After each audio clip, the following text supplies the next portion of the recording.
Selamat siang seluruh jemaat Tuhan GKI Padang. Selamat siang. Saya mengajak kita untuk satu dengan yang lainnya dapat bersalaman. Kita bagi berdiri sambil kita bersalaman satu dengan yang lainnya. Dan kita ucapkan bahwa kita telah memasuki bulan Desember di minggu pertama.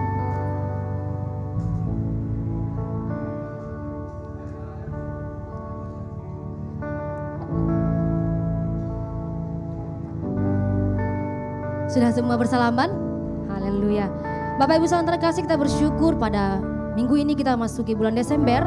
Kita akan diberkati dengan tema yang baru, yaitu tentang konsisten.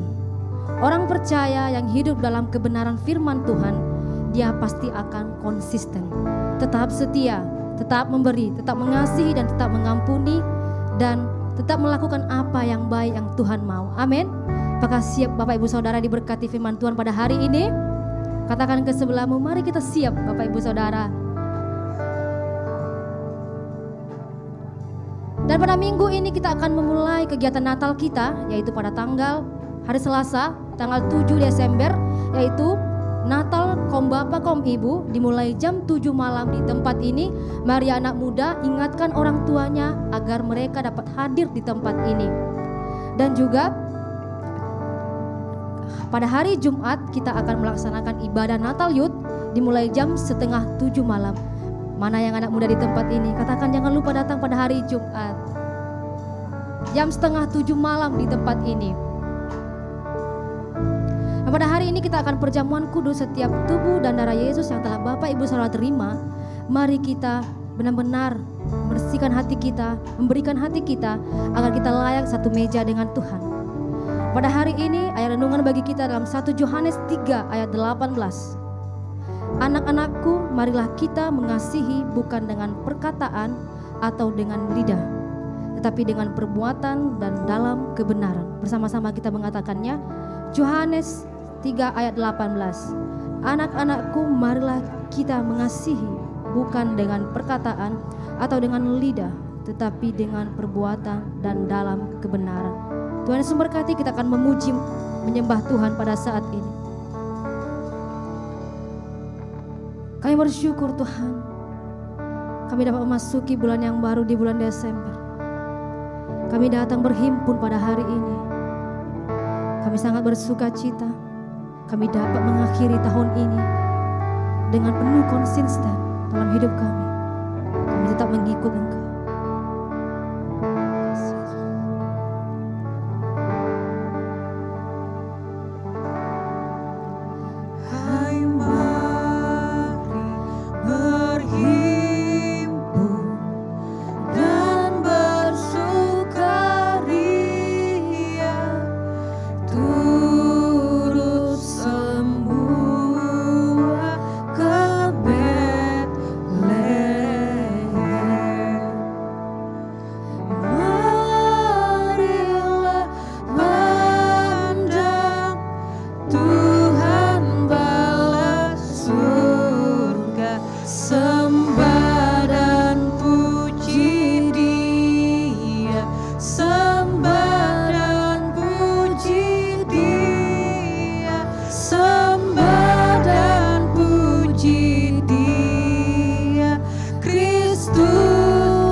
Cita sebab Yesus adalah Raja yang hebat dulu, sekarang, sampai selama-lamanya.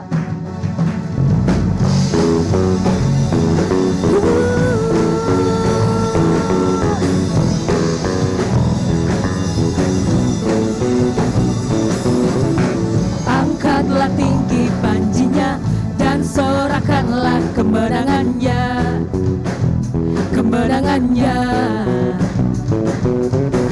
Belenggu telah dipatahkan, kutuk dan maut telah dikalahkan.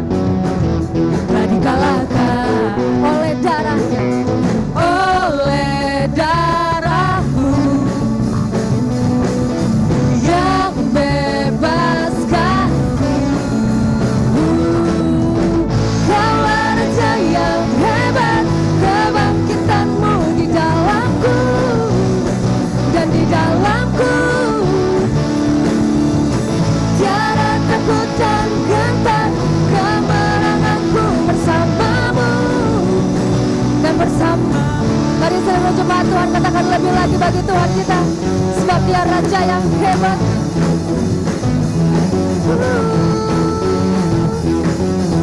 Angkatlah tinggi, Angkatlah tinggi pancinya dan sorakanlah kemenangannya, kemenangannya. Belenggu telah dipatahkan, kutuk dan maut telah dikalahkan, telah dikalahkan oleh darah-Mu yang bebaskanku. Satu suara, come on. Kaulah Raja yang hebat, kebangkitan-Mu di dalamku dan di dalamku. Tiada takut dan gentar, kemenanganku bersama-Mu dan bersama-Mu. Mari bertepuk tangan bagi Raja yang hebat, yang sebentar lagi akan lahir ke dunia ini. Yesus Kristus namanya. Dia Raja yang hebat. Kau Raja yang hebat Tuhan, dulu sekarang sampai selamanya. Selamanya Kau berkuasa atas segalanya. Nama-Mu yang ku serukan. Kaulah Raja penebus yang hidup, dulu sekarang selamanya. Kau berkuasa atas segalanya. Nama-Mu yang ku serukan. Kaulah Raja penebus yang hidup. Come on. Kaulah Raja yang hebat, kebangkitan-Mu di dalamku dan di dalamku.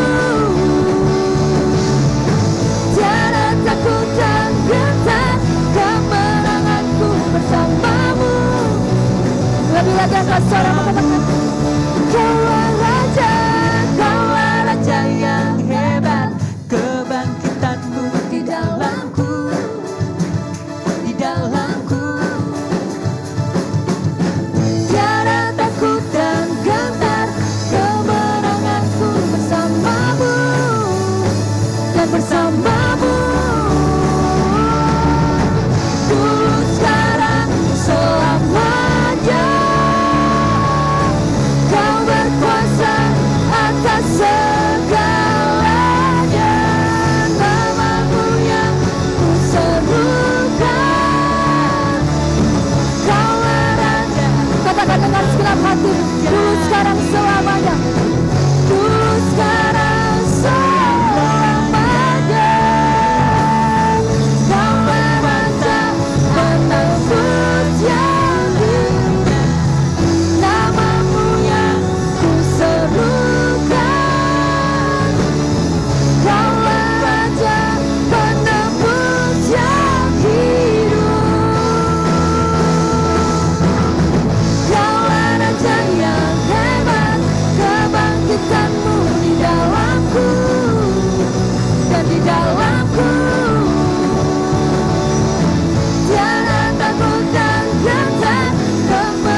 Terima kasih Tuhan.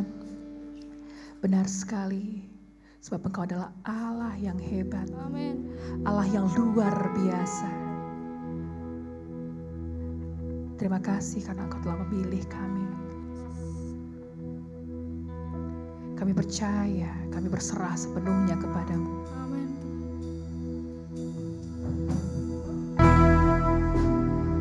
Seumur hidup kami mau berjalan bersama denganmu.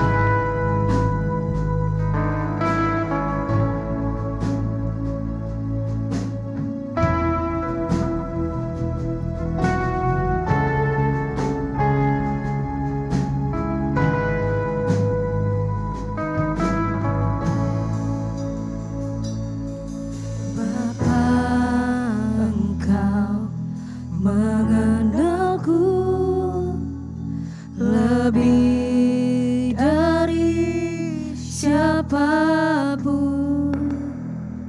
Engkau tahu ceritaku dan isi hatiku.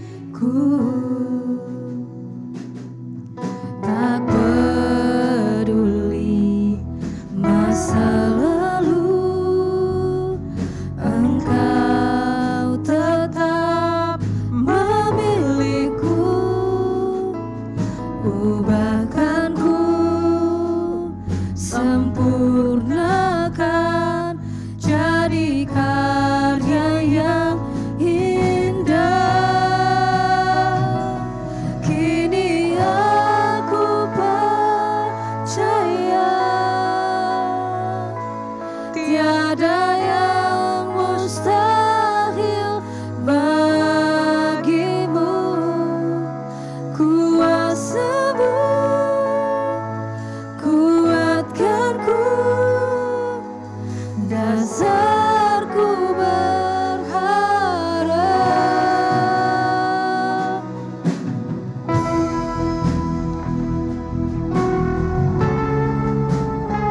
Sebab Engkau kekuatan bagi kami.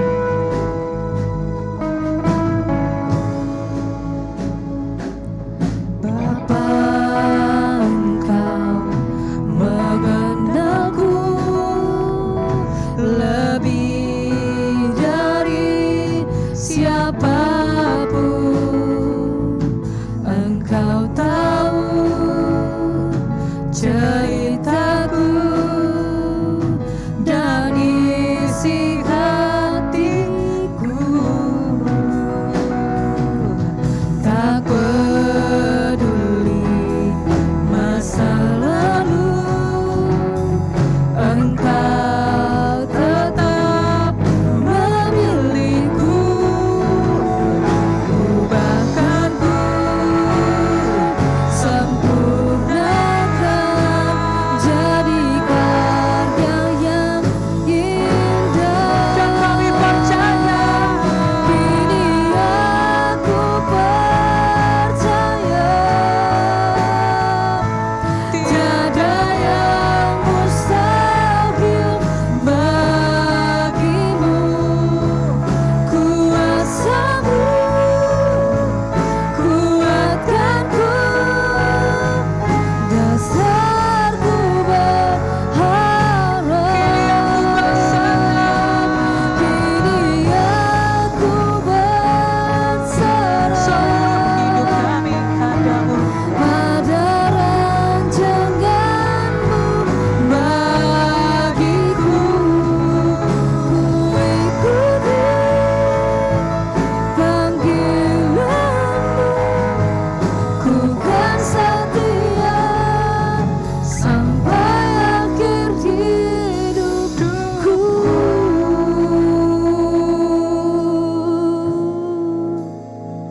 Ku kan setia sampai akhir hidupku. Sebab Kau Allah yang setia. Ini hidupku, ini hatiku. Kami mau Ku berikan seutuhnya padamu. Yesus Tuhan. Kami mau Ini hidupku berikan padamu. sebagai korban yang hidup.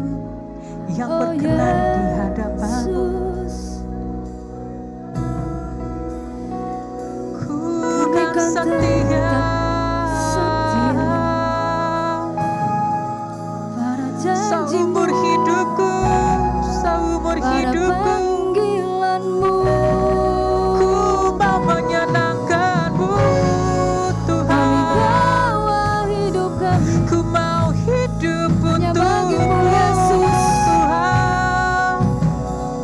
Kami percaya Ku berikan yang terbaik bagimu. Ku berikan yang terbaik bagimu. Ini hidupku.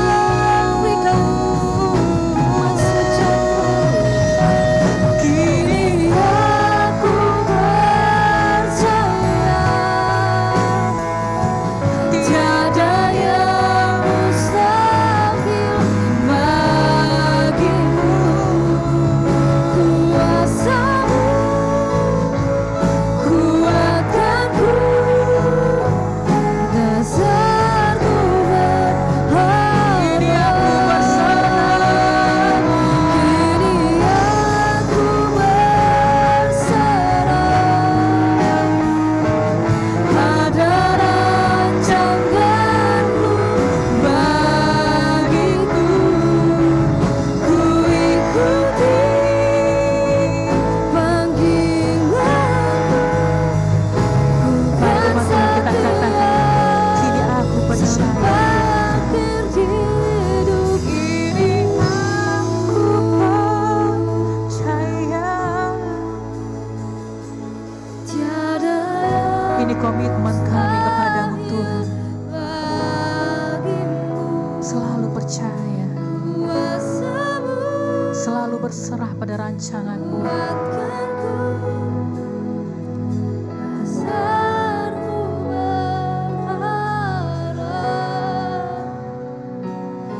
Kini aku berserah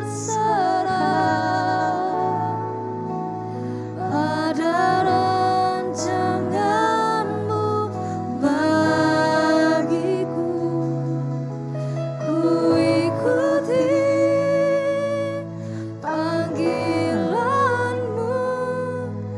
Ku kan setia sampai akhir hidupku.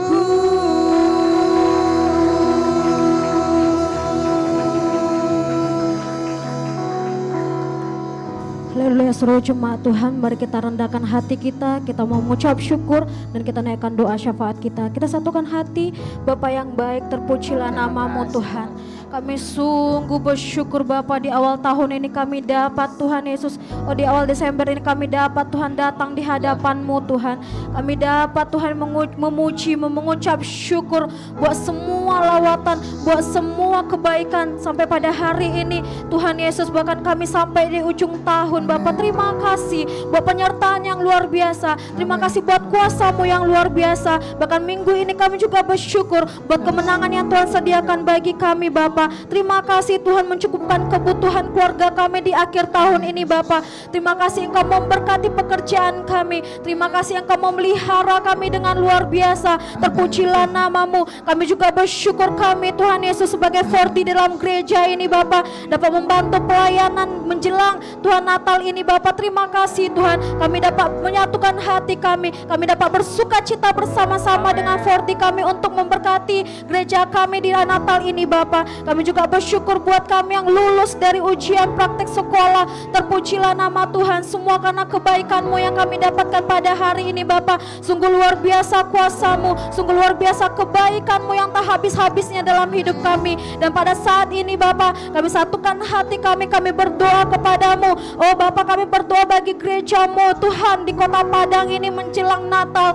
Oh Bapa, berikan kami hati yang patuh, taat kepada pemerintah kami, oh yang telah mengeluarkan mengeluarkan protokol kesehatan ataupun peraturan-peraturan untuk perayaan Natal Tuhan di tahun ini. Berkati kami, berkati gereja-gerejamu, berkati pemimpin-pemimpin gerejamu, berkati pelayan-pelayan sehingga semuanya dapat menyatukan hati untuk patuh dan taat. Berikan hikmat daripadamu ya Tuhan, sehingga tidak ada kelalaian dari gereja-gereja, tapi biarlah kuasa-Mu saja yang membentengi hati kami, sehingga kami mau mendengar, mau patuh, mau mengerjakan apa yang disampaikan oleh pemerintah kami, sehingga semua gereja dapat bersuka cita di Natal ini Bapa. Di dalam nama Yesus kami juga berdoa bagi keamanan bagi gereja-gereja. Tuhan bekerja, Tuhan membentengi, Engkaulah kubu pertahanan kami, Engkaulah kota benteng kami, Engkaulah keselamatan kami, Engkaulah perlindungan kami ya Tuhan. Di Natal ini Bapa, khususnya 1 bulan ini gereja-gereja akan bersuka cita dalam perayaan Natal ini Bapa. Mari kuasa-Mu membungkus kami, membungkus seluruh gereja-gereja yang beribadah Tuhan.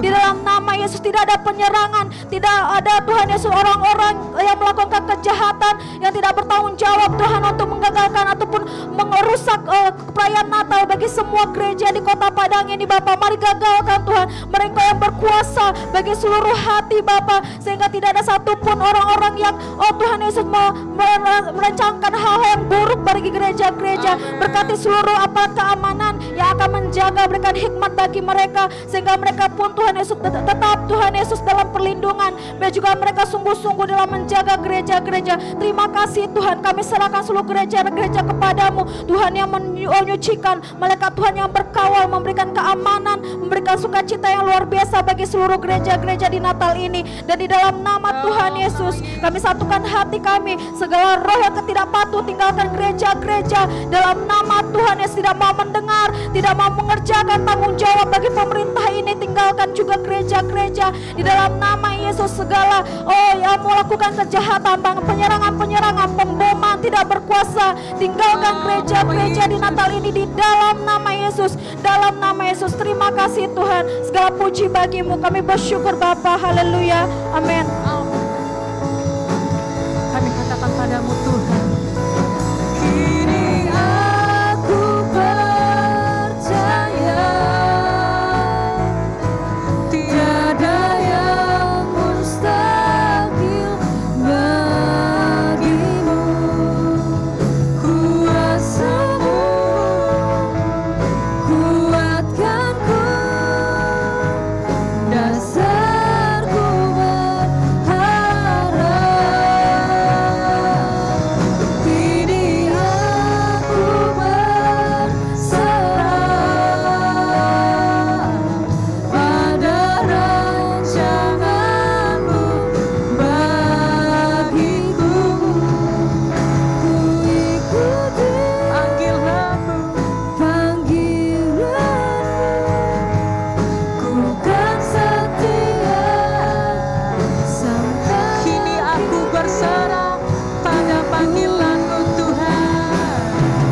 Kini aku percaya Pada rancangan-Mu, pada rancangan-Mu bagiku.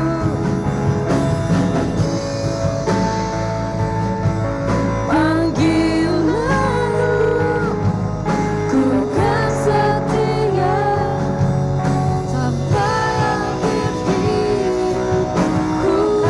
ku ikuti Tuhan.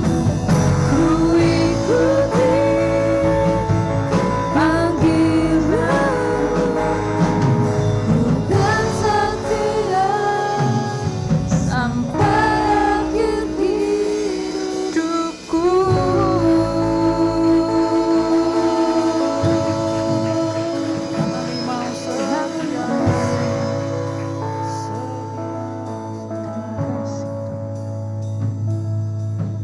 Rancangan-Mu Tuhan, rancangan yang terbaik dalam kehidupan kami. Amin. Oleh sebab itu kami mau berserah kepadamu saja. Dan kami sangat bersyukur Tuhan, bahwa rancangan-Mu adalah rancangan yang paling baik dalam kehidupan kami. Amin. Apapun yang terjadi di kemudian hari, tidak sedikit pun membuat kami ragu akan rancangan-Mu. Amin. Karena kami tahu rencana-Mu adalah rencana yang paling baik dalam kehidupan kami. Oleh sebab itu kami berkumpul pada hari ini mengucap syukur buat segala sesuatu hal yang telah Engkau lakukan dalam hidup ini. Dan mengucap syukur buat apa yang akan Engkau lakukan dalam hidup kami ke depannya. Amin Tuhan. Ajari kami untuk berserah Tuhan. Tidak mudah, apalagi dalam situasi kondisi yang banyak berubah-ubah di dalam akhir-akhir ini. Namun ajari kami memiliki hati sebagai hati hamba. Yang mau berserah, yang mau percaya penuh hanya kepadamu saja. Amin. Terima kasih Tuhan, kami boleh memuji dan menyembah-Mu pada hari ini. Dengan iman kami percaya bahwa Engkau menerima pujian kami, menjadi suatu ungkapan syukur kami Tuhan, yang menyenangkan hati-Mu saja. Pada hari ini kami mau mendengarkan firman-Mu, Engkau yang membukakan mata kami, telinga kami, hati kami, supaya kami boleh beroleh sesuatu dari firman-Mu. Tidak ada yang lebih baik dari firman-Mu Tuhan untuk mengubahkan pemikiran kami. Amin. Dan untuk mengubahkan cara pandang kami akan hidup ini. Apa yang tadi terlihat sulit, melalui firman-Mu akan terlihat lebih mudah Tuhan. Apa yang tadinya tidak ada jalan keluar, kami percaya melalui firman-Mu ada jalan keluar. Amin. Terima kasih Bapa, berkatilah baik kami yang beribadah di sini maupun semua jemaat yang beribadah secara online. Kami siapkan hati kami, mari bersabdalah, berbicaralah Roh Kudus bagi kami. Dalam nama Yesus kami mengucap syukur dan berdoa, sama-sama kita berkata, Amin. Amin. Amin. Silakan duduk Bapak Ibu Saudara yang terkasih. Tuhan Yesus memberkati kita semua. Selamat hari Minggu dan selamat datang di ibadah kedua Bapak Ibu Jemaat semua. Dan selamat datang juga di bulan yang baru, yaitu bulan Desember. Ini adalah bulan yang terakhir di tahun 2021. Apakah semuanya excited? Apakah semuanya bersemangat untuk mengakhiri tahun ini? Amin. Maksudnya cepat-cepat selesai supaya masuk tahun yang baru, atau karena ada banyak hal yang bisa kita syukuri pada tahun ini? Saya sangat percaya dan berharap bahwa ada banyak hal yang bisa kita syukuri pada tahun ini. Tidak satu dua, tapi ada banyak hal. Ada banyak hal. Dan kita bersyukur bukan hanya akan hal-hal yang baik. Kita justru lebih bersyukur kalau ada hal yang tidak baik terjadi namun kita bisa melewatinya. Karena dalam hal yang baik, berulang-ulang kita pasti dengar ini dari para pemimpin kita. Kalau dalam hal yang baik, kita mudah untuk bersyukur. Bahkan tidak punya effort. Tidak perlu usaha khusus untuk bisa bersyukur. Tetapi dalam hal yang kurang baik, perlu ada special effort, usaha yang khusus untuk mendorong diri kita untuk bilang, makasih Tuhan. Untuk bilang, makasih Pak, makasih Ma. Untuk bilang, makasih bro, makasih teman, makasih Kak, makasih Bang. Ini terjadi kemarin, jadi sebelum saya menyampaikan firman Tuhan ini, kemarin pada waktu saya berkunjung ke salah satu pasien home visit. Setelah saya mengunjungi pasien ini, kemudian dia tanya, dok berapa obatnya, berapa semuanya. Nah karena saya kenal dengan pasien ini dan pada waktu itu pun pemeriksaannya nggak terlalu sulit, lalu saya telepon ke apotek, berapa obatnya saya katakan. Dia katakan sekian obatnya dok. Lalu jumlahnya kecil saya pikir gitu ya. Lalu kemudian ditanya sama orang tuanya, berapa dok tagihannya. Terus saya bilang obatnya segini Pak. Jasanya terserah saja. Saya katakan jasanya terserah saja karena menurut saya pemeriksaan itu nggak terlalu susah dan saya pun kenal baik dengan keluarga itu. Jadi saya agak sungkan waktu itu untuk mematok sebuah nominal. Kemudian dia keluarkan dompet dan dia kasih uangnya. Terus oke, saya terima, saya belum lihat nih. Begitu masuk mobil, saya lihat nominalnya. Tidak seperti yang saya harapkan. Apa? Tidak seperti yang saya harapkan. Tidak seperti yang saya harapkan, terus kemudian, tapi saya terdiam sebentar, kemudian kayak saya merasa, aduh Tuhan kok segini, gitu. Aduh Tuhan kok segini saya katakan, tapi waktu saya akan memundurkan mobil saya, kayak seolah-olah Roh Kudus itu kuat sekali bilang gini, jangan karena orang gak baik, lalu kemudian kita menilai Tuhan gak baik. Karena kalau orang yang ngasihmu segitu, itu bukan karena Tuhan. Itu memang pilihan dia untuk ngasih segitu. Jangan karena nggak cocok, ada dua poin yang disampaikan, yang begitu jelas. Yang poin yang pertama, jangan karena nggak cocok, lalu kemudian kau menilai Tuhan nggak baik. Berdasarkan pemberiannya orang lain. Lalu yang kedua, kamu ingat, tadi kamu bilang apa? Terserah. Kalau terserah, berarti nggak ada limit bawah, nggak ada limit atas. kenapa tiba-tiba pada waktu keluar nominalnya lalu kemudian kamu mengeluh? Roh Kudus bilang begitu. Saya kata, iya juga ya, kadang-kadang kita udah, Tuhan rencanamu lah yang jadi. Tiba-tiba yang terjadi nggak sesuai rencana kita. Lalu kemudian kita ngeluh. Lalu Tuhan bilang, kan terserahku, bukan terserahmu. So it's all up to me, not up to you. Lalu kenapa ketika terjadi apa yang kita lewati, nggak secepat yang kita mau, nggak seindah yang kita mau, nggak sebaik, nggak serapi yang kita mau, lalu kemudian kita mengeluh. Padahal setiap kali kita datang ke sini, apalagi lagu tadi sama-sama kita katakan, kini aku berserah pada rancanganmu padaku. So harusnya apa yang terjadi, yang Tuhan rancangkan, kita terima dengan bulat-bulat. Amin Bapak Ibu Saudara. Nah, 2 hal itu yang saya terdiam pada waktu saya menurunkan mobil. Oh iya ya, jangan karena apa yang buruk terjadi, lalu kemudian membuat kita menyimpulkan, Tuhan gak baik. Gak ada hubungan dengan itu. Gak ada hubungan. Yang terjadi itu Tuhan izinkan, tapi tidak mengubah fakta bahwa dia baik. Yang kemudian yang kedua, kalau kita bilang it's all up to you, ini semua terserah Tuhan, ini semua rancangan Tuhan, so biarkan Tuhan yang bekerja. Nah, saya percaya bahwa sepanjang tahun ini kita masing-masing bisa menikmati Tuhan bekerja dalam hidup kita. Kita pada bulan ini belajar satu tema yang baru yang dinamakan namanya konsisten. Sama-sama kita katakan konsisten.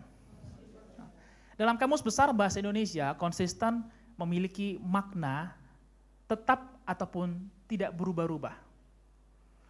Tetap ataupun tidak berubah-ubah. Pengertian yang pertama. Pengertian yang kedua adalah ketaat asasan atau taat kepada azas-azas yang berlaku. Taat pada peraturan yang berlaku.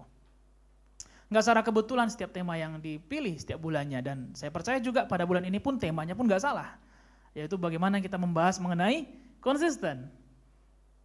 Tadi pagi Ibu Gembala Sidang berkata, seringkali kita bahas di akhir tahun rata-rata mengenai grateful, mengenai mengucap syukur.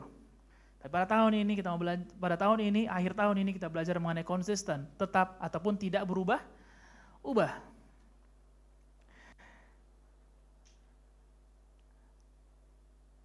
Karena seringkali ketika kita akhir tahun, kita udah mulai planning untuk awal tahun. Apa resolusi tahun yang baru? Tahunnya belum habis padahal ini, tapi kita udah mulai mikirkan kepada tahun yang baru.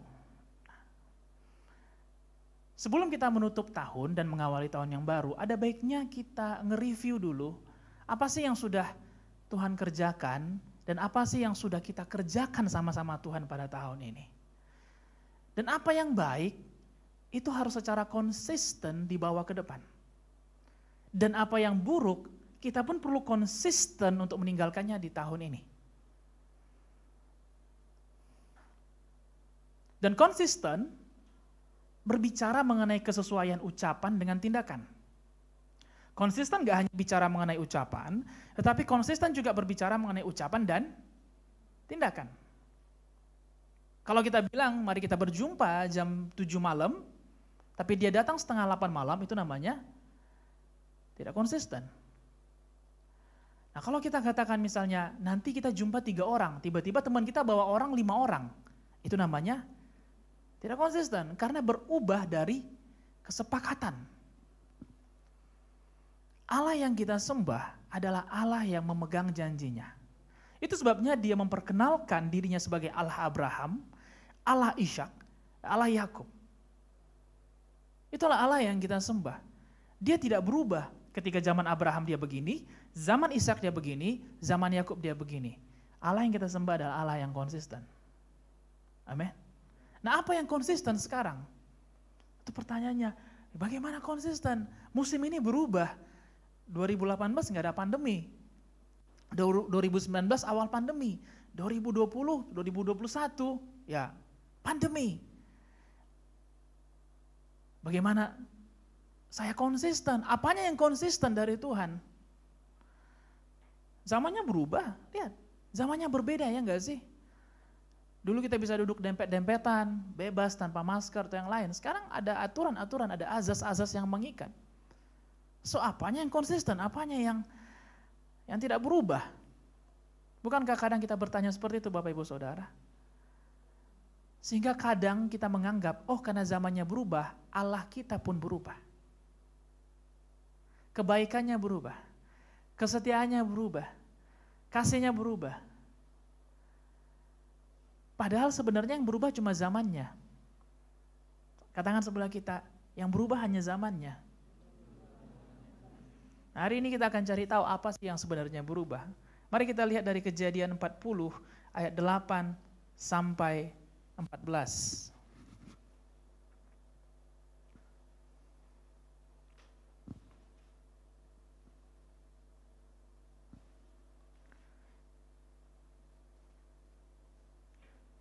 Kejadian 40 ayat 8 sampai 14. Jawab mereka kepadanya, kami bermimpi tetapi tidak ada orang yang dapat mengartikannya.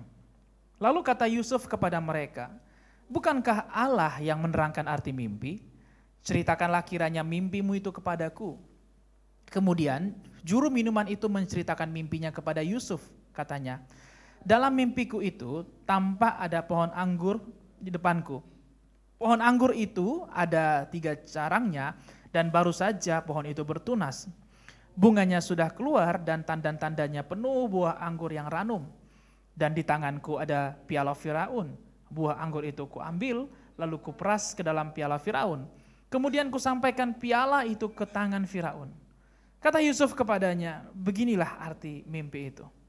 Ketiga carang itu artinya 3 hari. Dalam 3 hari ini Firaun akan meninggikan engkau dan mengembalikan engkau ke dalam pangkatmu yang dahulu.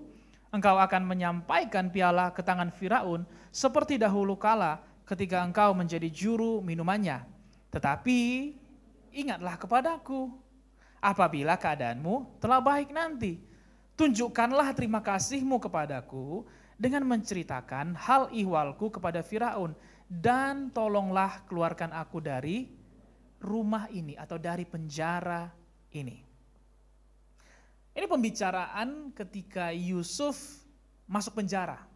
Sebelumnya dia dibuang, lalu kemudian menjadi pembantu atau menjadi pengurus rumah tangga di Potifar.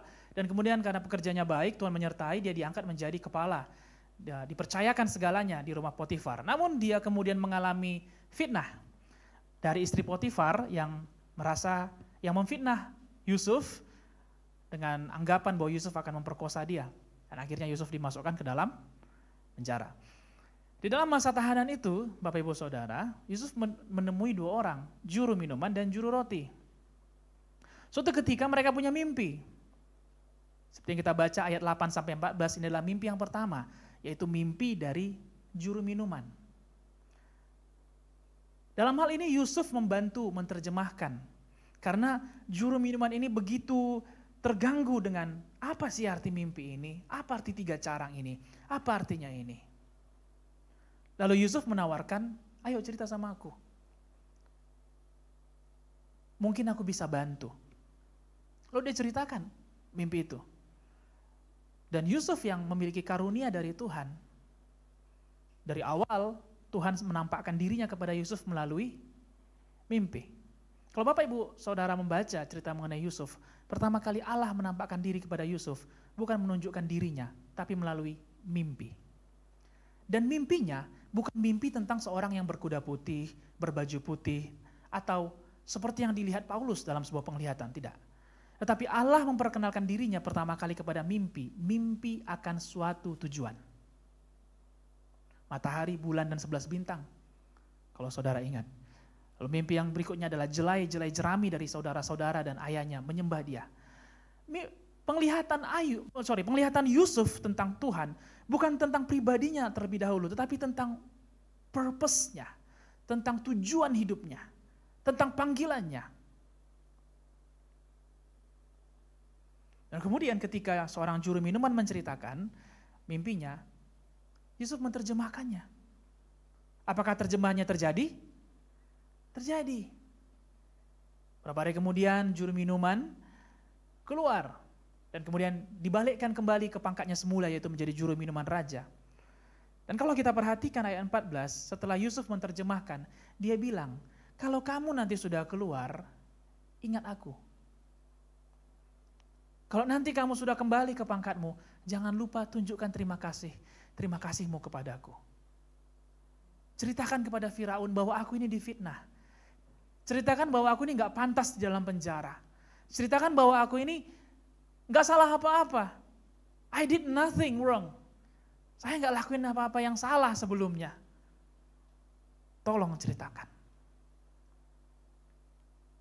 Namun yang terjadi adalah juru minuman keluar, balik ke pangkatnya, dan kemudian lupa akan janjinya.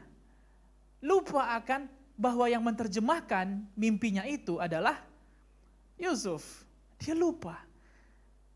Dia lupa bahwa ada orang yang dipakai Tuhan untuk menerjemahkan mimpinya. Dan Yusuf kembali sendiri.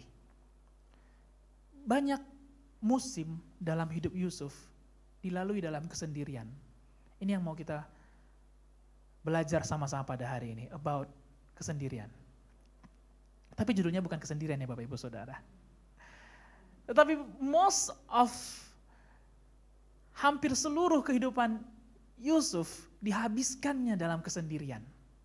Bukan di dalam grup seperti Daniel, Sadrak, Mesar, dan Abednego, mereka ada 4 orang.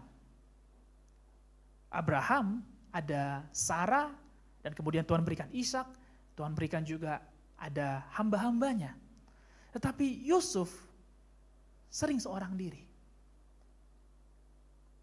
Dia dibuang sendiri, kemudian di rumah Potifar pun sendiri, masuk lagi penjara sendiri, dan dilupakan juga.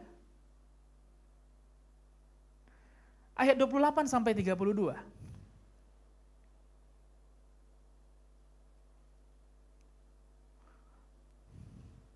Maksud saya Kejadian 41 ayat 28. Kejadian 41 ayat 28 sampai 32.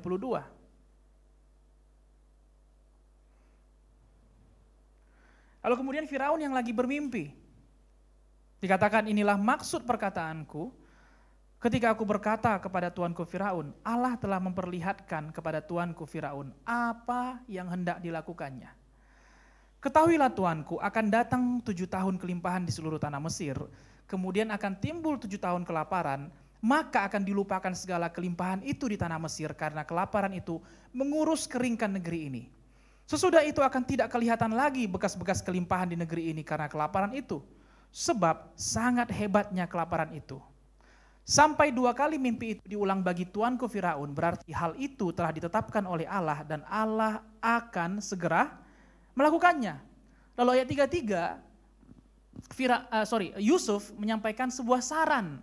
Oleh sebab itu, baiklah tuanku Firaun mencari seorang yang berakal budi dan bijaksana dan mengangkatnya menjadi kuasa atas tanah Mesir. Kemudian Yusuf berikan saran, karena akan ada 7 tahun kelimpahan dan 7 tahun kelaparan, Tuan Firaun adalah lebih baik kamu pilih 1 orang. Dia nggak nawarkan dirinya lagi. Oke? Beda dengan pada waktu dengan juru minuman, dia katakan kalau Anda keluar, tunjukkan terima kasih ya kepada saya. Tolong bela hak saya. Dan kemudian dia dilupakan. Dan saya rasa Yusuf sakit hati akan itu. Yusuf ingat itu. Itu sebabnya ketika dia menerjemahkan mimpi Firaun, dia nggak bilang gini, Tuhan ini kan mau 7 tahun kelimpahan dan 7 tahun kelaparan. Angkatlah yang bijaksana, angkatlah yang paling berpengetahuan di sini. Dia nggak bilang itu lagi. Dia udah kayak hopeless, kayak yang dulu aja lupa akan janjinya, apalagi yang ini. Dia nggak nyodorkan dirinya lagi Bapak Ibu Saudara. Tapi kalau kita lihat ayat 39, kata Firaun kepada Yusuf. Ayat 38 dulu saya akan bacakan. Lalu berkatalah Firaun kepada para pegawainya, mungkinkah kita mendapat orang seperti ini, seorang yang penuh dengan Roh Allah? Mungkinkah kita mendapati seorang seperti ini, seorang yang penuh dengan Roh Allah? Saya mau tanya, berapa kali sih sebenarnya Firaun jumpa dengan Yusuf? Kalau pada saat saya membaca pasal ini, hanya 1 kali. Berapa kali? 1 kali. Tapi dalam 1 kali pertemuan, dan perhatikan bahwa juru minuman tidak mengingat janjinya. Jadi bukan ketika juru minuman bawa minuman, Firaun, ada temanku di dalam. Dia dulu menerjemahkan mimpiku, dia begini. Hari pertama. Hari kedua datang lagi, Firaun tolonglah, di dalam ada temanku, dia nggak bersalah. Adakah dia dibela haknya? Enggak. Juru minuman lupa akan janjinya. Tetapi satu kali Firaun jumpa dengan Yusuf, dan Firaun langsung bilang, mungkinkah kita menjumpai orang seperti ini? Seorang yang penuh dengan roh Allah. Dan ini kita bahas pada 2 dan minggu yang lalu. Ketika Petrus dan Yohanes berdiri di depan mahkamah agama. Mereka bicara penuh dengan roh Tuhan. Sekali Firaun jumpa dan dia langsung merasakan bagaimana Yusuf memiliki roh Allah. Itu yang gak hilang dari Yusuf, dari penderitaannya. Perhatikan Bapak Ibu Saudara, mungkin harga diri Yusuf hilang. Mungkin semangatnya hilang. Mungkin kepercayaannya sama orang hilang. Oke? Mungkin ingatannya akan mimpi yang 20 tahun, 30 tahun yang lalu yang diberitakan itu sudah hilang. Mungkin itu sudah hilang, tapi ada satu yang gak hilang dari dia. Roh Allah gak hilang dari dia. Itu sebabnya ketika Firaun, orang yang tidak percaya akan Tuhan, dia bisa katakan bahwa mungkinkah kita jumpa orang seperti ini yang penuh dengan roh Allah? Bapak Ibu Saudara, ketika kita kembali ke marketplace kita, di tempat di mana kita ada, walaupun orang itu gak kenal Tuhan, dia bisa rasa apakah kita punya roh Tuhan apa tidak. Amin. Firaun bukan orang yang taat beragama, taat beribadah, no. Orang menyembah dirinya as a God, sebagai Tuhan. Tapi ketika jumpa Yusuf, seorang narapidana, dia masih bisa merasakan ada yang tidak luntur dari Yusuf. Ini yang konsisten perlu kita pegang. Roh Tuhan yang ada pada kita. Mungkin harapan kita, mungkin kepercayaan kita kepada orang lain, mungkin semangat dalam hari-hari kita mungkin agak-agak luntur, mungkin dalam menjalani bisnis, dalam menjalani usaha, dalam menjalani hubungan ada yang luntur. Oleh karena zaman yang berubah, kondisi yang berubah, mungkin kepercayaan kita kepada orang tua kita agak sedikit luntur, mungkin karena dia menyakiti atau karena dia mengucapkan suatu hal yang tidak tepat janjinya. Mungkin itu bisa terjadi. Tapi jangan biarkan yang terjadi melunturkan roh Allah dari diri kita. Itu harus konsisten kita pegang. Amin. Roh Allah harus konsisten kita pegang. Dan kemudian ayat selanjutnya berkata, kata Firaun kepada Yusuf, oleh karena Allah telah memberitahukan semuanya ini kepadamu, tidaklah ada orang yang demikian berakal budi dan bijaksana seperti engkau. Dan kemudian Firaun berkata, engkaulah menjadi kuasa atas istanaku dan kepada perintahmu seluruh rakyatku akan taat. Hanya tahta inilah kelebihanku daripadamu. Dan dalam waktu sekejap, Yusuf digenapi purpose-nya. Tuhan menggenapi purpose dalam hidup Yusuf. Gak bisa dikatakan singkat ya Bapak Ibu Saudara, penuh perjuangan. Makan waktu 17 sampai 30 tahun untuk menjalani itu semua.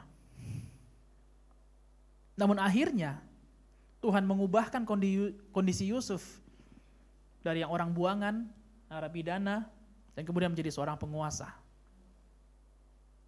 Hanya dalam waktu sekejap mata. Gak ada dibilang Firaun, oke, kayaknya aku berencana mengangkat kamu menjadi penguasa. Kita training dulu ya. 3 bulan dulu kamu training. Nanti kita lihat, cocok, lanjut. Nggak cocok, ya putus kontrak, balik lagi ke penjara. Enggak. Justru Firaun langsung katakan, kamulah menjadi penguasa atas tanah ini. Hanya tahta inilah bedaku samamu. Wow. Karena seseorang yang memiliki konsistensi untuk memegang roh Tuhan, membuat dia sampai kepada purpose-nya. Memang nggak bisa dipungkiri, Bapak Ibu Saudara, kita perlu kerja keras mencapai purpose kita, benar. Kita perlu berkorban untuk purpose kita, benar. Kita perlu belajar untuk mencapai impian kita, mencapai panggilan kita, benar sekali.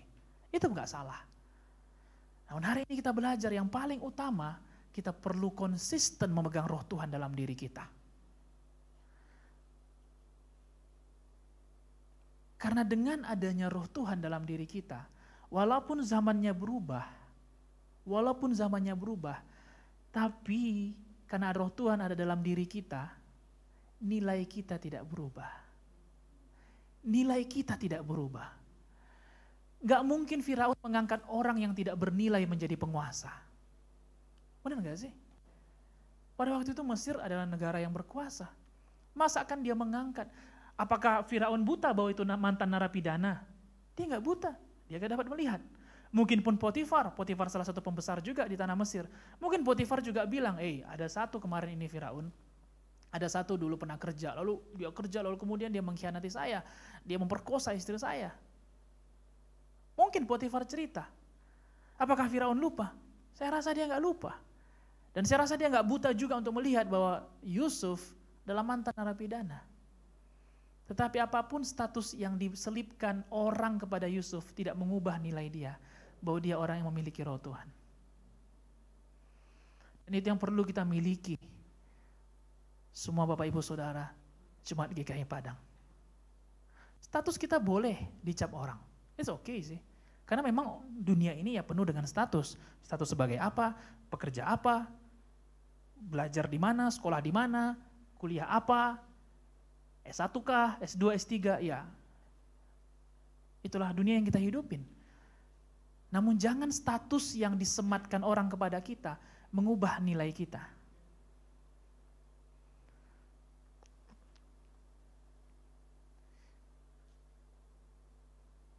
Dengan kita pegang roh Tuhan, dengan kita konsisten memegang roh Tuhan, nilai kita tidak berubah.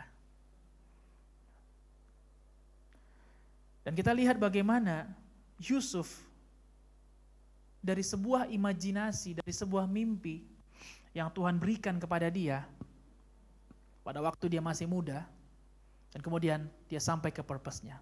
Kita lihat ada perjalanan kehidupan Yusuf. Saya nggak bahas semuanya karena saya rasa tidak akan sempat. Tapi kita lihat bagaimana dari satu titik ke satu titik ada perjalanan. Nah, hidup kita pun seperti itu. Ada perjalanan dari satu titik ke titik yang lainnya. Oke? Perjalanan dari satu titik ke satu titik yang lain, itu kita sebut sebagai namanya tren. Apakah nanti dia lurus saja, apakah naik turun, tapi bagaimana suatu titik awal mencapai titik akhir, itu disebut sebagai sebuah tren. Dan anak-anak Tuhan, kita dipanggil untuk menjadi seorang trendsetter. Yusuf menjadi trendsetter bagi kehidupannya dan bagi orang lain.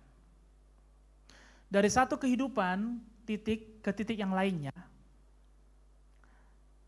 dia enggak mengikuti tren yang sedang terjadi pada hari itu. Dia bisa kompromi dengan istri Potifar. Bisa. Dia bisa juga tidak mematuhi ataupun tidak menyampaikan mimpinya supaya dia tidak dibenci saudaranya. Sebelum dia sampaikan mimpinya, Yusuf sudah tahu bahwa dia nggak disukai saudara-saudaranya karena ayahnya mengistimewakan Yusuf. Tapi dia tetap memberitakan mimpinya, bahwa dia merasa perlu untuk memberitakan mimpi yang Tuhan berikan kepada dia. Dan Yusuf tidak mengikuti apa yang terjadi di zamannya, dan dia mengikuti tren yang Tuhan berikan kepada dia. Tahukah Bapak Ibu Saudara, ketika kita menjalani kehidupan ini, tren ini, seringkali kita mengalami seperti yang dialami Yusuf, yaitu kesendirian. Bisa jadi ketika kita akan berbuat yang baik, akan berbuat yang benar, tadi pagi kita belajar bagaimana berlomba untuk melakukan apa yang benar. Ketika kita melakukan apa yang benar, ketika kita berusaha melakukan apa yang tepat sesuai dengan firman Tuhan, konsisten, taat asas, seringkali keputusan itu membuat kita dalam suatu kesendirian. Dan ketika kita merasa sendiri, kalau kita nggak punya roh Tuhan dalam diri kita akan rasa, sebenarnya saya ini benar gak sih? Apa yang saya kerjakan? Yusuf bisa bilang gitu loh, saya lakukan ini yang baik, dibuang.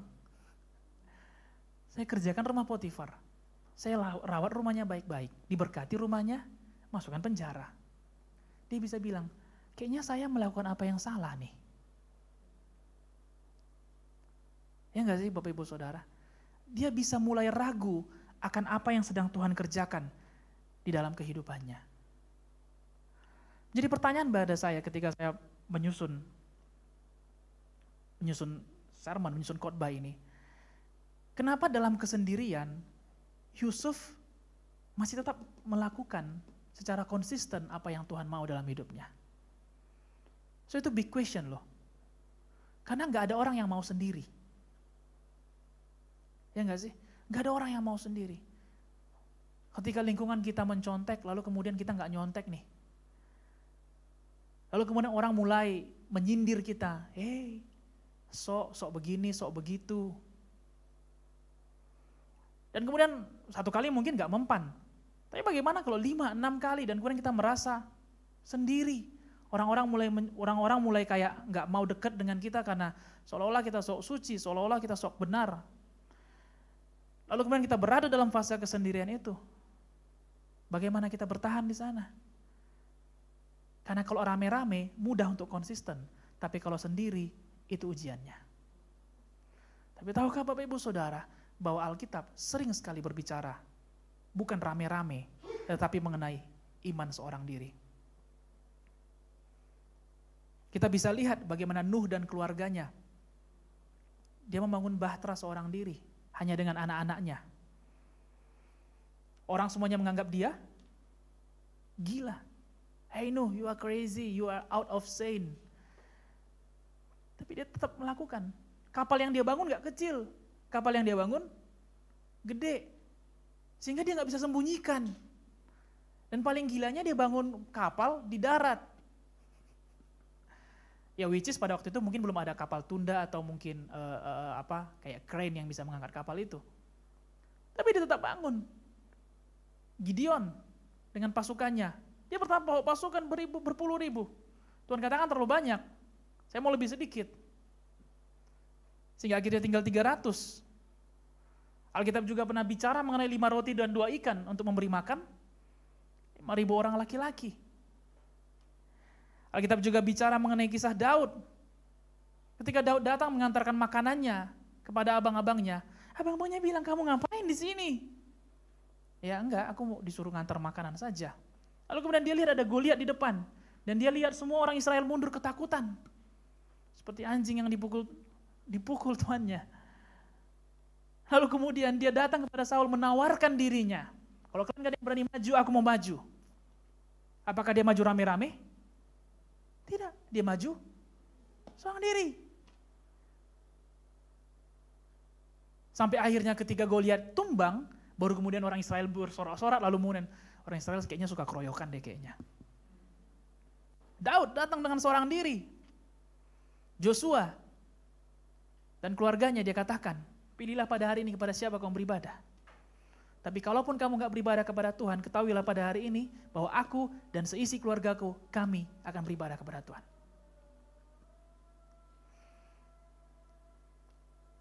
Konsisten bukan suatu hal yang harus dilakukan rame-rame, tapi konsisten yang dilakukan oleh seorang diri. Ketika kita seorang diri, ketika kita gak dalam kerumunan, ketika gak seperti sekarang ini, kita lagi rame. Ketika kita kembali ke marketplace kita, apa kita akan menjaga konsistensi kita untuk tetap memegang roh Tuhan dalam diri kita? Dan ini menjawab pertanyaan saya ketika saya menyusunnya. Saya tanya, siapa yang nemani? Karena saya percaya gak ada yang mau sendiri di muka bumi ini, benar bukan? Saya gak mau sendiri di muka bumi ini. Saya bertanya, siapa yang membuat Yusuf mau menjalani seorang diri semuanya ini? Apa yang membuat dia begitu yakin? Sampai akhirnya dia diberikan kekuasaan di tanah Mesir. Jawabannya seperti yang kita baca dari jawaban Firaun tadi. Firaun katakan, mungkinkah kita menjumpai orang yang seperti ini? Seorang yang penuh dengan roh Allah. Di luar dari diri Yusuf, ada roh Allah yang memenuhi dia. Memenuhi apa? Memenuhi roh, jiwa, dan tubuhnya. Bersama dengan roh Allah, Bapak Ibu Saudara, kita nggak merasakan seorang diri. Kita nggak merasakan seorang diri. Saya yakin sekali bahwa Yusuf pasti merasakan bahwa roh Allah benar-benar hadir dalam kesehariannya, dalam penjara. Nggak sedikit orang datang ke klinik untuk berobat karena pikirannya. Kemarin saya dapat satu kasus lagi. Seorang ibu-ibu, seorang oma, 69 tahun. Penyakitnya nggak banyak. Kalau diperiksa di USG, sudah di USG, nggak ada batu empedu, nggak ada gangguan, udah endoskopi. Nggak ada kerusakan, nggak ada tuka, nggak ada luka. Terus dia dengarkan tentang saya dari orang lain, lalu dia datang, lalu dia ceritakan, dia tanya, kenapa saya belum sembuh? Sudah CT scan, nggak ada tumor, nggak ada cancer dalam tubuhnya. Terus kemudian dia pergi ke toilet, lalu dia balik. Pas dia balik, saya yang keluar. Bukan ke toilet, tapi ada pasien yang memberikan hadiah, jadi saya keluar. Lalu saya balik. Pas saya balik, saya duduk ke bangku saya bilang, sorry, Bu, saya tadi harus ngambil sesuatu, saya katakan. Terus anaknya bilang gini, Dok, tadi dokter pergi, ibu saya bilang begini, 5 menit pertama saya masuk, perut mama masih sakit. Tapi setelahnya, mama gak rasa sakit lagi. Kesembuhan ilahi bukan hanya supranatural, Bapak Ibu Saudara. Kesembuhan ilahi perlu orang untuk mengantarkannya. Baik kalau kita berdoa dalam nama Yesus kepada orang lain, that's good. Kita berdoa, kita tengking dalam nama Yesus, segala roh jahat, sakit, penyakit, tumor, cancer, go away. Baik. Tapi tahukah yang paling baik? Kita yang membawakannya kepada mereka. Ada seorang pasien ini yang pikirannya terganggu. Dan kemudian ada saya yang berusaha untuk menggali apa yang dia alamin. Mungkin dokter lain gak menerangkan, tapi kemudian saya berusaha untuk mendengarkan apa yang dia mau terangkan. Dan ketika dia menerangkan, penyakit itu memang masih ada sama dia, bukan tiba-tiba jadi sembuh. Tetapi ketika didengarkan, dia merasa bahwa sebagian besar keluhannya sudah terangkat. Bapak Ibu Saudara, ketika kita nanti pulang dari sini dan kembali ke rumah kita, marilah kita konsisten memegang roh Allah. Perlu ada orang, bukan hanya kita mengundang roh Tuhan hadir, no.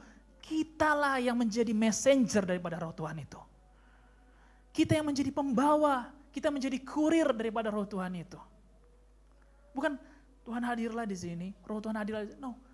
Kita bawa dalam karakter kita. Karakter yang sukacita, karakter yang optimis, karakter yang jujur, karakter yang berani, karakter yang lebih baik dalam ucapan kita, dalam sikap kita, dalam tindakan kita.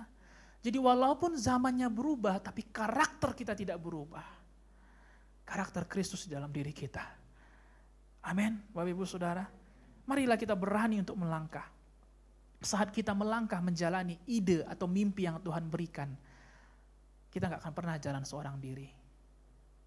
Karena Tuhan katakan dalam amanat agung bahwa Dia akan menyertai kita senantiasa sampai akhir zaman. Kalau kita menjalani purpose-nya Tuhan. Kalau kita jalan sesuai kehendaknya Tuhan. Jadi bukan Tuhan gak ninggalin kita. Tetapi mungkin kita jalan gak lagi di kehendak Tuhan, tapi jalan di kehendak diri kita sendiri. Jalani bisnis kita, jalani usaha kita, jalani keluarga kita, jalani hubungan kita. Sudah sesuai dengan kehendak kita. Sehingga kita gak mungkin ajak Tuhan kan. Namun kalau kita mengikuti kehendak Tuhan, purpose-nya Tuhan, Tuhan yang berjanji menemani kita sampai akhir. Kejadian 50 ayat 20, nah yang terakhir bagi kita. Saya akan bacakan dalam terjemahan bahasa Indonesia masa kini, Kejadian 50 ayat 20. Ini adalah ketika Yusuf akhirnya bertemu dengan saudara-saudaranya. Yusuf gak balas dendam. Dia katakan seperti ini, kalian telah bermufakat untuk berbuat jahat kepada saya. Tetapi Allah mengubah kejahatan itu menjadi kebaikan. Supaya dengan yang terjadi dahulu itu, banyak orang yang hidup sekarang dapat diselamatkan. Yusuf punya kesempatan untuk membalaskan dendamnya. Dan dia sangat punya jabatan untuk melakukannya. Walaupun dia lakukan, orang gak bisa komplain karena dia petinggi di negara itu. Dia katakan, kalian telah bermufakat untuk berbuat jahat kepada saya, tapi Allah mengubahkan kejahatan itu menjadi kebaikan. Menjadi kebaikan, Bapak Ibu Saudara. Jadi zamannya berubah, kondisinya berubah, tetapi yang tidak berubah dari Tuhan kita adalah bahwa Dia tetap melakukan apa yang baik. Rencananya yang tidak berubah. Dalam The Message Bible diterjemahkan bahwa diambil satu pengertian, dikatakan bahwa those same plans, semua rencana-rencana yang sama. Artinya rencana mufakat jahat dari saudara-saudara Yusuf, apakah berubah? Tidak. Mereka tetap mengerjakannya dan Yusuf tetap dibuang. Apakah rencana istri Potifar yang jahat berubah? Tidak, dia tetap memfitnah Yusuf. Apakah rencana juru minuman berubah? Tidak, dia tidak mengingat Yusuf, tetap tidak mengingat Yusuf.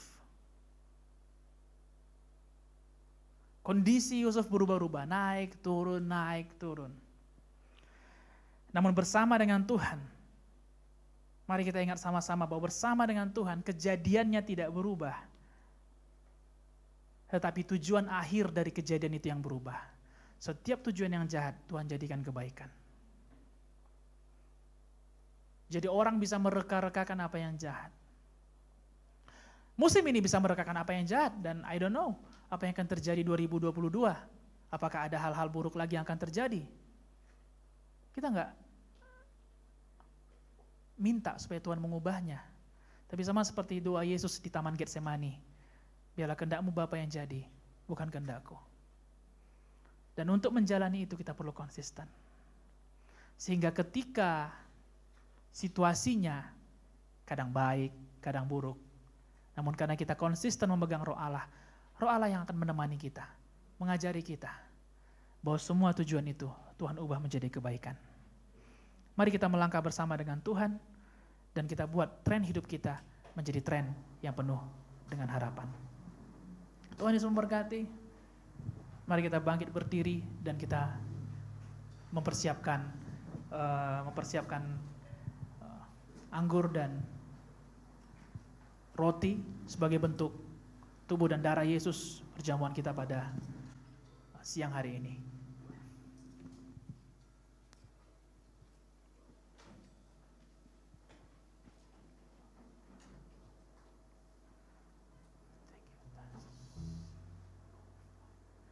Kami bersyukur buat firman-Mu Tuhan yang telah Engkau berikan kepada kami.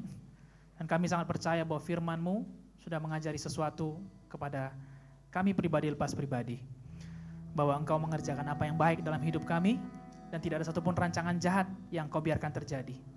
Oleh sebab itu pada siang hari ini kami berdoa supaya setiap kami dengan teguh memegang erat Roh Tuhan yang ada pada kami semua.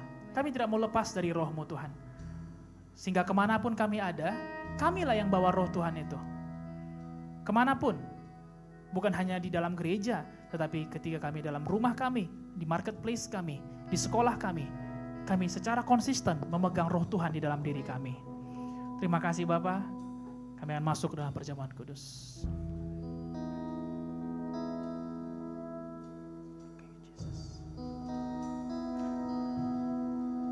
Mari bagi kita semua yang percaya akan tubuh dan darah Yesus, saya mengundang kita semua untuk masuk dalam perjamuan kudus. Saya akan bacakan terlebih dahulu. Sebelumnya Bapak Ibu Saudara boleh membaca ayat firman Tuhan yang ada di roti masing-masing. Saya percaya tidak kebetulan, itu pasti akan memberkati kita. akan menjadi berkat, menjadi kekuatan bagi kita menjalani bulan yang baru ini.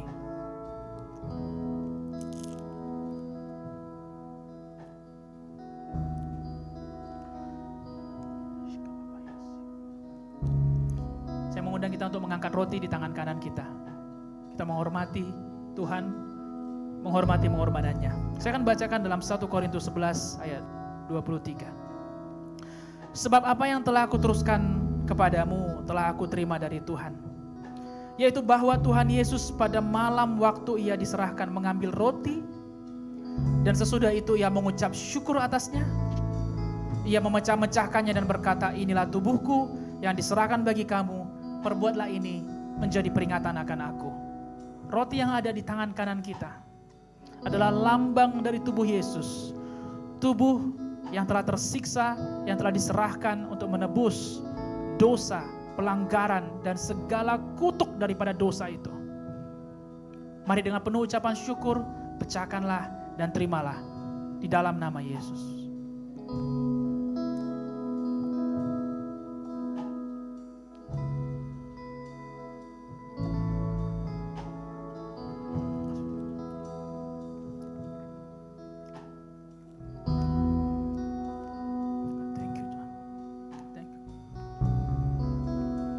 Mari kita mengangkat cawan.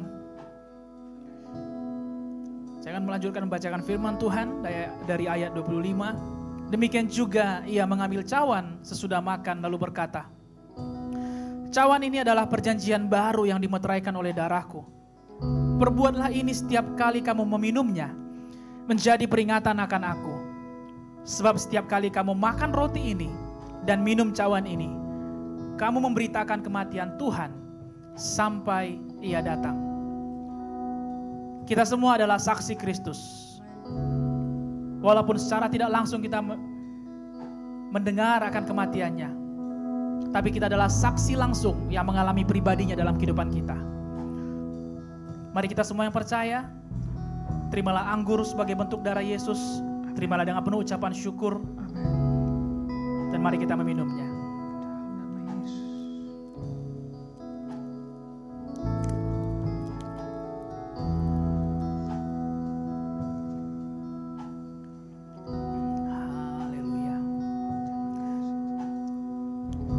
Syukur, mari naikkan syukur.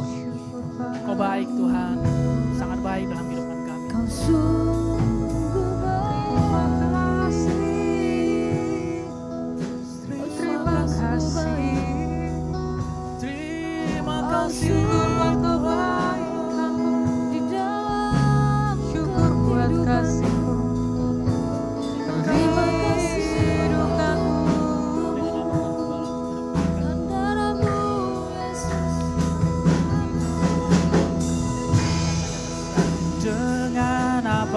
akan ku balas segala kebaikanmu, segenap hatiku menyembahmu Yesus. Ku bersyukur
karena kebaikan-Mu, karena kasih-Mu, karena cinta-Mu dalam kehidupan kami.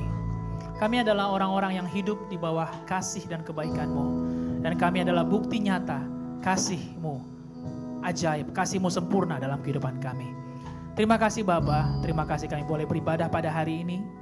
Terima kasih untuk firman-Mu dan terima kasih juga untuk perjamuan kudus pada hari ini. Kami percaya dan kami yakin bahwa tubuh-Mu dan darah-Mu mengingatkan kami akan betapa sayangnya Engkau kepada kami, betapa cinta-Mu kepada kami. Dan itu tidak bisa tergantikan walaupun kondisi sedang tidak baik sekalipun. Terima kasih Bapa, kami bersyukur kami boleh mengakhiri ibadah kami. Sebelumnya kami berdoa bagi persembahan yang kami bawa. Tuhan, kami bawa dengan penuh ucapan syukur. Yang terbaik, tidak ada selain yang terbaik yang kami berikan kepadamu Tuhan. Kami berikan dengan hati yang penuh ucapan syukur, penuh ucapan terima kasih. Dan kami tahu bahwa ini pun gak bisa balas kebaikan-Mu. Berkati apa yang tinggal pada kami, sehingga menjadi sebuah taburan yang baik. Berkati lumbung-lumbung kami Tuhan, tidak sampai kekurangan. Berikan hikmat bagi para orang tua, bagi kami yang bekerja, untuk mengaturkan sehingga tidak sampai kami kekurangan. Amen. Terima kasih Bapa. Kami mengucap syukur. Kami berdoa juga bagi bangsa dan negara kami serahkan kepadamu. Kami bawa pemerintahan kami, Tuhan berkatilah, lindungilah, jagailah Tuhan. Berilah hikmat bagi mereka, hati sebagai Bapa yang mengasihi, yang melindungi negara kami. Berkatilah kota kami, provinsi kami, Sumatera Barat, Kota Padang. Berkati semua jajaran pemerintahannya Tuhan. Kami berdoa, kota kami, provinsi kami aman dalam penjagaan Tuhan. Dan kami berdoa supaya kota kami ini menjadi kota yang lebih baik daripada sebelumnya. Amen. Dalam iman kami lihat bahwa kota ini lebih baik dari sebelumnya. Berdoa bagi gerejamu supaya berdiri teguh, berdiri kokoh, dan tidak goyah sedikit pun apapun yang terjadi di dalam kota ini. Bapak, kami berdoa juga bagi gembala sidang, keluarga, bagi para full timer leaders dalam gereja ini. Berkatilah semuanya, lindungi mereka, umur panjang, bahkan kekuatan kesehatan bagi mereka. Dan kami berdoa supaya Tuhan terus berbicara bagi mereka. Tuhan menaruhkan visi, menaruhkan purpose-nya di tahun yang baru bagi gereja ini. Kami berdoa dan kami bersyukur Tuhan, karena gereja ini tetap berdiri teguh sampai pada hari ini. Tuhanlah pondasi gereja ini. Firman-Mu Tuhan, Roh-Mu menemani kami dimanapun kami ada. Terima kasih Bapa, kami pulang di dalam nama Yesus. Dan kami bersatu hati mematahkan segala rencana jahat, maut, kematian, tabrakan. Tinggalkan perjalanan kami di dalam nama Yesus. Segala sakit, penyakit, wabah, pandemi tidak bisa menjamah setiap orang-orang yang percaya kepada Tuhan. Dalam nama Yesus, dalam nama Yesus. Marilah kita mengangkat tangan kita ke surga. Dan terimalah berkat daripada Bapa Sorgawi mengasihi kita. Terimalah berkat daripada Tuhan Yesus yang telah mati, yang telah bangkit bagi kita. Dan terimalah berkat dari Roh Kudus menyertai kita semua dari hari ini sampai Dia datang kedua kalinya menjemput kita semua, orang-orang yang percaya. Dan semua yang percaya berkata, amin, amin, amin.